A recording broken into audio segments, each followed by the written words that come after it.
The transatlantic slave trade, which spanned over 4 centuries, stands as one of the darkest and most harrowing chapters in human history. Its origin and rise were deeply interwoven with economic, political, and cultural developments across Europe, Africa, and the Americas. The trade did not emerge suddenly, but grew from a complex matrix of interactions that included European exploration, the demand for labor in the New World, and the commodification of African bodies. In this first part, we will explore the historical roots of the slave trade, its expansion, and the mechanisms by which it was institutionalized. By the late 15th century, European explorers had begun expanding their reach beyond the Mediterranean, driven by the desire for new trade routes and resources. Portugal, a small kingdom on the western coast of Europe, was at the forefront of these explorations. Under the auspices of Prince Henry the Navigator, Portuguese ships sailed down the western coast of Africa, establishing trade outposts and forging relations with African kingdoms. Initially, this trade was centered around gold, ivory, and other commodities. However, as the European demand for labor grew, particularly with the establishment of sugar plantations in the Mediterranean and later in the Atlantic islands, human beings became the most sought-after commodity. The Portuguese were not the first to engage in the trade of enslaved Africans. Slavery had existed in various forms across Africa, Europe, and the Middle East for centuries. In many African societies, slavery was an outcome of warfare or debt, and enslaved people were often incorporated into households or communities, sometimes even gaining significant status over time. However, the scale and brutality of the transatlantic slave trade were unprecedented.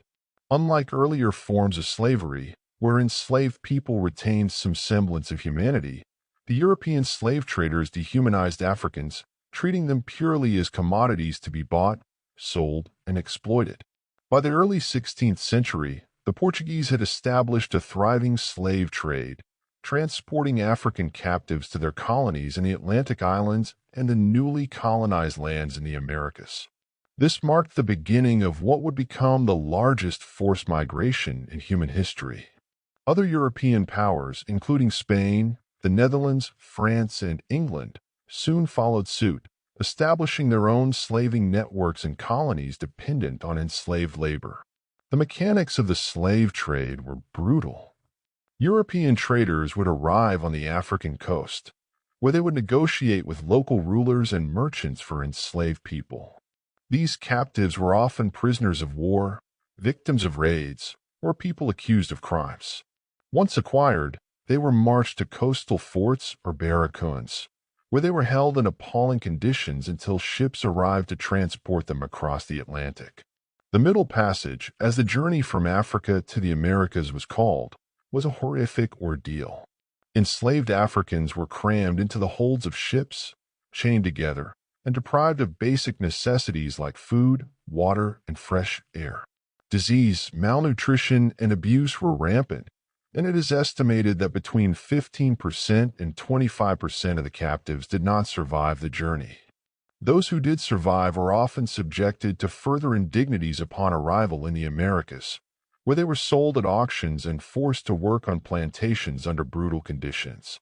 The demand for enslaved Africans was driven by the growing economies of the European colonies in the Americas.